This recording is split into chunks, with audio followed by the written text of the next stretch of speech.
The Bible is full of images expressing themes that run right through the whole narrative. We need to examine each of these images closely.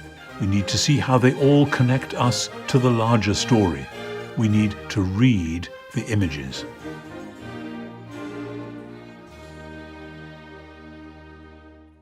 There's a strange moment in Mark's Gospel, chapter 8, when Jesus warns his disciples against the leaven of the Pharisees and Herod. Now, if I were just to read that out cold in church, most of the people listening would say, what on earth is he talking about? And indeed the disciples, I think, wondered what on earth Jesus was talking about, though for them they knew the significance of leaven, because ever since the Jewish Passover, way back when God rescued Israel from Egypt, the Passover meal was marked by the eating of unleavened bread. They had to clear out leaven because the bread had to be created quickly so that they could then leave Egypt in a hurry.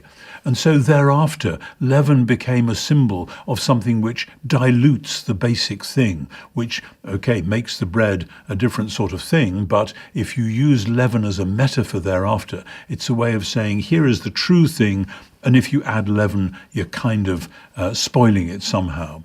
So the disciples are initially puzzled because they say he's talking about bread, but we forgot to bring any bread. And Jesus says, no, that's not the point, and it wouldn't matter anyway, because shortly before then, Jesus has multiplied loaves and fishes, and he's done it twice actually, according to Mark chapter 6 and 8. This is something that happens again, that the crowds are hungry and Jesus feeds them, having started with very small helpings and then multiplying it so that everyone can eat. So what is Jesus talking about? He is warning that the Pharisees and the Herodians, that is, the people who are supporting Herod Antipas in his royal claims, they are diluting the kingdom message.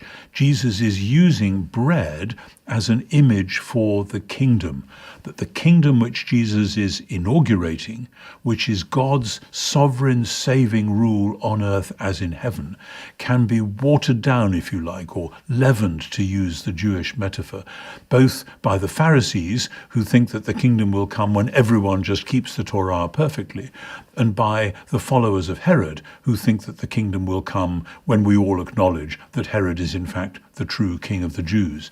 And Jesus says, no, neither of them get it. We need the real unleavened bread of the kingdom.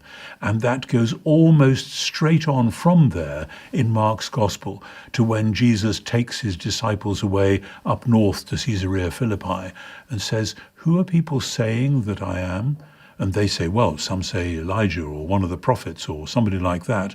Who do you say that I am? And Peter says, you're the Messiah. And then Jesus starts to explain to them that he is going to have to go up to Jerusalem and suffer and be killed, and on the third day be raised. Well, the Pharisees and the Herodians never imagined that the kingdom of God would come like that. Jesus is warning them against diluted versions of the kingdom and instead pointing them to the true meaning of the kingdom, that he, Jesus, is the king who is coming. They're right to recognize him as such, even though he doesn't look much like people thought a Messiah would. But his road to messianic victory and glory is going to be the deeply paradoxical one of going the route of suffering and death. And Jesus refers to that, if you like, as the bread of the kingdom. And we find the same thing going on in John chapter 6, which is a much more elongated version of the discussion that Jesus has with the crowds after he has fed them in the desert with the bread. That's at the beginning of John chapter 6. And interestingly, immediately after that's happened, the crowds want to come and make him king, and Jesus withdraws to the mountain. But when he then meets them again and they start asking questions, it's all about, well, who do you think you are? And didn't Moses give us bread from heaven? Alluding back to Exodus chapter 16, where God gave manna from heaven so that the children of Israel could eat bread in the wilderness, a strange thing which went on throughout their wilderness wanderings, so that Jesus is saying then, no, it's not Moses who gives you the real bread. The real bread is that which I will give you. And then he moves on, just as he does in Mark 8. The bread which I will give is my flesh for the life of the world. So that bread becomes an image not just for the kingdom itself, but for Jesus himself and all that he is going to do. The bread of God is the one who comes down from heaven and gives life to the world. It's like the manna, only in human form, John 6:33. The early church was bound to hear that promise in terms of the Eucharist, in terms of the bread and the wine which spoke so powerfully and still speak so powerfully of God's outpoured love in the death and resurrection of Jesus. The idea of God feeding us with himself, with his own very self. In paganism, when they had temples and offered sacrifices and so on, again and again, the image was of a hungry God who needs to be fed by human beings. And God says already in one of the Psalms, if I was hungry, I wouldn't actually tell you because I own the whole of creation. All the animals on the hills belong to me. So it wouldn't be a big deal. I wouldn't come knocking on your door to feed me.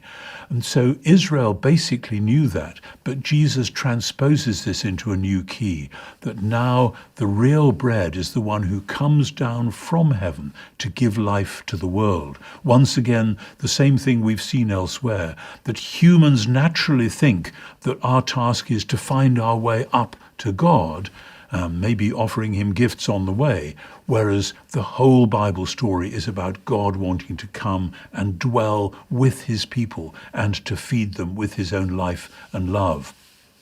One of the images which celebrates that truth in the Old Testament is that in the tabernacle in the wilderness, when the priests were doing their regular duties, they would set aside 2 loaves on a special table to be the bread of the presence.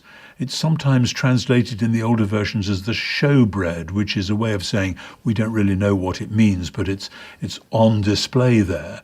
But actually the Hebrew word there means bread of the face, that the face of God, the presence of God, is somehow symbolized by these loaves being there.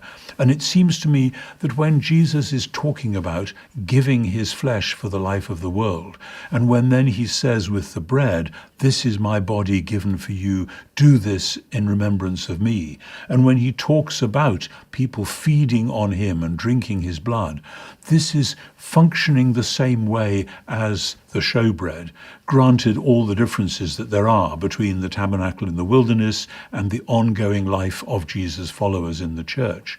That the bread of the Eucharist, of the Lord's Supper, this is the visible, tangible, edible reminder of, conveyor of, the very presence of Jesus himself. This is the bread of the face, the bread of the presence. One of the Eucharistic hymns which in my church we often sing, Here, O my Lord, I see thee face to face. Here faith would touch and handle things unseen. That's all about the bread, which is one of the most ordinary things that humans make to eat, but now is taken up by God to be the vehicle of the most extraordinary thing you can imagine, namely the very presence of God himself, given to us in the breaking of the bread.